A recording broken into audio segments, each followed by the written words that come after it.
समाजसेवी पद्मश्री तुलसी अप्पा सहित इंग्राजी नववर्ष। समाजसेवी पद्मश्री तुलसी मुंडा समग्र ओडिशार एक परिचित चेहरा। केन्दुझर जिला जोड़ा ब्लॉक आदिवासी अध्युषित अंचल को से निजर कर्मभूमि रूपे बाछिଛନ୍ତି। आदिवासी उपात अंचल में शिक्षार विकास निमंते से दीर्घ वर्ष है कार्य कर आसुଛନ୍ତି। अनेक असहाय पिला से आश्रय देइଛନ୍ତି।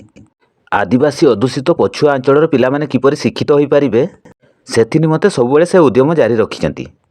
बड़बिल प्रेस क्लब सदस्य माने इंग्राजी नववर्ष 2024 पद्मश्री तुलसी अप्पा सहित पालन करथिले। पद्मश्री तुलसी अप्पा द्वारा परिचालित आदिवासी विकास समितिर कुनि कुनि शिशु मानकु मिष्टान्न बंटन करथिले। एथिसहित समाजसेवी पद्मश्री तुलसी मुंडा को पुष्पगुच्छ देई इंग्राजी नववर्षर शुभेच्छा जणाइथिले।